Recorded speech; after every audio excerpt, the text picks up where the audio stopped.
राम राम भाइयों, मैं तारा देसी पत्रकार विपिन खुराना, चैनल सवाल भारत के। भाई, जिस तरह तो हम देख ही रहे हो, हम लगातार चल रहे हैं, शहर की कुछ ना कुछ हस्तियाँ रोज़ तो हमने मिलान लग रहे हैं। उसी लड़ी में भाई आज एक हस्ती हमारे साथ जुड़े हैं, एक सामाजिक आदमी हमारे साथ जुड़ा है जो थोड़ा बहुत राजनीति में प्रचलन लाने की कई बार कोशिश करी कि मेरा किस वजह से रह गया, यो बातें भी जानांगे, समाज की बातें भी जानांगे और बहुत बातें उनसे जानांगे, पूछांगे, गुत्थम गुत्था होवांगे। भाई क्या कुछ चल रहा है तारी जिंदगी में? साहब राम राम। राम राम जी, सभी दर्शकों को भी मेरी राम राम। साहब ये हैं कमल हांडा जी, हमारे साथ जुड़े हैं। पहले तो हांडा साहब अपने बारे में आप खुद ही कोई दो चार बात बता दो, ठीक है, कि मैं तारे बारे में बताओ, बाकी तो सवाल जवाब की गुत्थी तो चलती रहेगी। मेरे दर्शक साथियों, जैसा कि विपिन खुराना जी ने बताया, मेरा नाम कमल हांडा भारतीय है। शुरू से ही, बचपन से ही, स्कूल समय से ही ये लालसा रही कि क्यों ना मेरे शहर भारत का सर्वश्रेष्ठ शहर बन पाए। इसी कड़ी में शुरू से ही जो है खेल कूद में और सामाजिक कार्यों में रुचि थी, क्योंकि ये सभी प्रेरणा जो है मेरे को मेरे पिताश्री डॉक्टर एल.सी. हांडा, सभी हिसार निवासी जानते हैं उनको बहुत अच्छी तरह से। वो सोशल और राजनीतिक रूप से काफ़ी काम किए उन्होंने, उन्हें शहर का बच्चा बच्चा जानता है। तो उनकी प्रेरणा से ही मुझे राजनीति में आने का सुअवसर प्राप्त हुआ।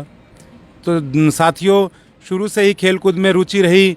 बचपन से ही स्कूल टाइम में ही मैंने जूडो खेल में पूरे नॉर्थ इंडिया में परचम लहराया, लेकिन समय अभावग्रस्त होने के कारण परिवार में आगे नहीं बढ़ पाया। तब मेरे एक मन में टीस और तड़प थी कि जिस तरह से मेरे अंदर प्रतिभा होते हुए भी मैं आगे नहीं बढ़ पा रहा हूं, क्योंकि अभावग्रस्त है हमारा परिवार, तो शहर में या मेरे प्रदेश में या देश में ऐसा कोई परिवार अभावग्रस्त ना रहे जिसके कारण प्रतिभाएं अपना दम तोड़े।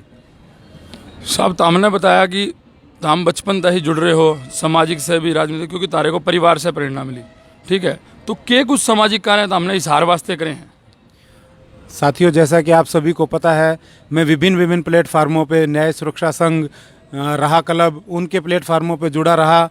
गरीब और विधवा महिलाओं के लिए सिलाई सेंटरों का वो किया, संचालन किया। उसके अलावा बच्चों को स्टेशनरी, किताबें वगैरह बांटने का भी काम किया। पर्यावरण प्रदूषण के मामले में भी बहुत सा काम किया। अभी मेरा जन्मदिन था परसों, उस पर 46 पौधे लगाकर जो है देश को और प्रदेश को समर्पित किए और उनकी लगातार देखभाल करने का काम करते हैं। एक बहुत सुंदर बात है, इन्होंने भाई 46 पौधे भी लगाए और उनकी देखभाल भी करेंगे। साहब, ये तो बात रही अपनी सामाजिक कार्य की। सामाजिक कार्य आप कर रहे हो, क्या आपका कोई प्लान है कि राजनीति में आने का भी? साथियों, मेरा राजनीति में आने का कारण भी यही बना, क्योंकि मैंने ये देखा जो सामाजिक काम मैंने किए हैं उससे जो मैं चाहता हूँ वो उतना बदलाव नहीं हो पाया है। उस बदलाव को बड़ा विस्तृत रूप देने के लिए मैंने ये सोचा राजनीतिक रूप से हमें एक शक्ति बनना पड़ेगा, तभी हम अपने मन की इच्छाएं और हमारे शहर के लिए अच्छा कर पाएंगे। किस तरह के बदलाव आना साहब? मतलब समाज में रहते हुए आदमी सामाजिक कार्य करते हुए कौन से बदलाव नहीं कर पाता?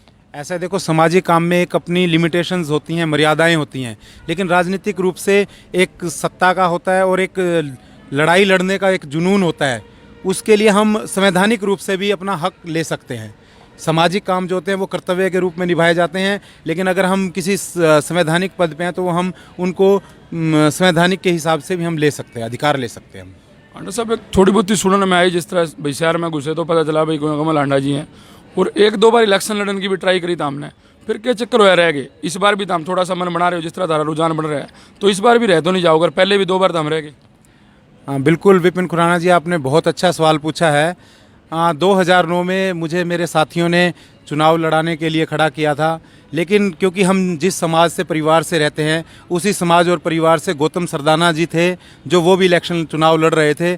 मेरे समाज ने मुझे समाज की दुहाई देकर ये कहा, कमल आप दोनों एक हो जाओ, आज अगर आप इसका सहयोग करते हो तो कल हम सारा समाज आपके साथ मिलकर खड़ा होगा और आपको चुनाव में हम जिता के लाएंगे। और आज वही समाज की डिमांड है कि हमने जो आपसे वायदा किया था हम वो वायदा पूरा करेंगे, आप आगे मैदान में आओ।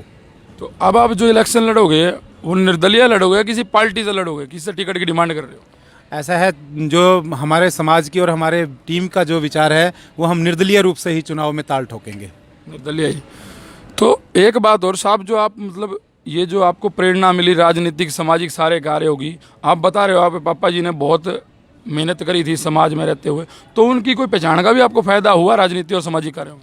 नहीं, बिल्कुल मेरे पिताजी के पहचान का बहुत मुझे फ़ायदा मिला।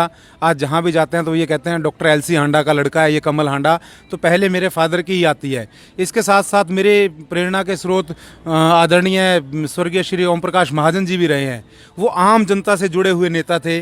उनसे पहले और बाद में हिसार को ऐसा कोई जनप्रतिनिधि नहीं मिला जो आम जनता के दुख दर्द को की तकलीफ़ को सुन सके और उसे पूरा करवा सके। तो उन्हीं के नक्शे कदमों पर चलते हुए मैंने ये विचार किया है कि मैं उनके नक्शे कदमों पर चलकर हिसार की दुख तकलीफ़ों को दूर करने का काम करूँगा। साहब मैंने मान लिया कि ताम निर्दलीय खड़े हो गए और जीत भी गए, तो के कुछ प्लान सा बना रखा भी हिसार ने ताम चाहोगी मैं शहर का नंबर 1 शहर बनाना चाहूँ हरियाणा का या भारत का जो भी, तो के कुछ प्लान था हमने उसके लिए बना रखा है, विज़न क्या है तारा? दोस्तों मैं ये चाहता हूँ हिसार ना केवल हरियाणा में बल्कि देश में भी सर्वश्रेष्ठ शहर कहलाए, और इसीलिए मेरा विज़न बहुत बड़ा है। आज अगर आप विज़न की बात करेंगे तो क्योंकि सरकार या नुमाइंदा जो है ये काम उनका है, अगर वो लोग मेरे पास आकर मेरे विज़न के बारे में पूछते हैं या शहर के विज़न के बारे में पूछते हैं तो मैं उन्हें बिल्कुल सलाह देने के लिए तैयार हूँ और वो काम करें। नहीं तो जब मुझे जनता अपना सहयोग आशीर्वाद देगी, जिस दिन मुझे इस पद पे लेके आएगी, उसके लिए मैं अपना विज़न जनता के सामने रख पाऊँगा। बहुत बहुत धन्यवाद हांडा साहब।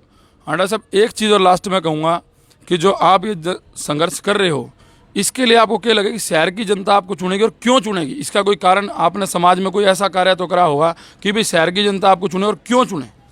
देखो विपिन जी, आप भी शहर के रहने वाले हो, आपने देखा होगा जिस चीज़ के लिए हम डट गए उसके सामने चाहे आंधी आए तूफान आए कुछ भी आया हम उससे डिगे नहीं। अगर आपको 2007 का नवीन हत्याकांड याद हो तो पुलिस की इतनी बर्बरता थी, शमशान घाट के अंदर भी मेरे ऊपर लाठीचार्ज हुआ, लेकिन मैं फिर भी न्याय के लिए लड़ा और उसको मैंने न्याय दिलाया। नवीन हत्याकांड को थोड़ा सा खुल के बताओ, मैंने थोड़ा सा याद नहीं है, मैं बच्चा था उस टाइम, भाई क्या कुछ याद है उस टाइम? नवीन हत्याकांड जो है 2007 जुलाई के अंदर एक नवीन नाम का व्यक्ति था जो तेलियान पुल पे उसकी दुकान थी। कुछ असामाजिक तत्वों ने उसे 50 रुपये के लिए हम ये कह सकते हैं रंगदारी मांगी उससे, उन्होंने देने से मना कर दिया और उनके पेट में चाकू घोंप के उनकी हत्या कर दी गई। अच्छा, ये सारा कुछ मैटर था उस टाइम। आप मतलब समाज में आए, सामाजिक कार्य उस टाइम से आपके शुरू हुए थे, मतलब वो आपका स्टार्टिंग पॉइंट था? नहीं, मैं स्टार्टिंग पॉइंट तो मेरी 16-17 साल की उम्र थी, मात्र उसी उम्र से मैं 91-92 से सामाजिक कार्यों में लगा हुआ हूँ। आज मैं 45 साल का हो गया हूँ। ये कह सकते हैं हम 29-30 साल से लगातार शहर की और समाज की सेवा में लगे हुए हैं। धन्यवाद हांडा साहब, थैंक यू। धन्यवाद। सब दर्शकों का भी बहुत बहुत राम राम, धन्यवाद। हमने आपको मिलाया कमल हांडा से। 30 साल तक भाई सामाजिक कार्य कर रहे हैं, राजनीति में घुसने की एक बार कोशिश भी करी, किसी ना किसी तरह रह गए, जैसा इन्होंने बताया। बाकी मैं इन्हें कहूँगा कि भाई सब लगे रहो, जो आप सामाजिक कार्य कर रहे हो हम आपके साथ हैं, ऑल द बेस्ट बोलते हैं। मैं सवाल भारत की टीम से और हिसार के दर्शकों की तरफ से आपको चाहूँगी आप इन कामों में लगे रहो। मैं देसी पत्रकार विपिन खुराना अपने सहयोगी अजय गिरा जी के साथ, सवाल भारत के। Thank you.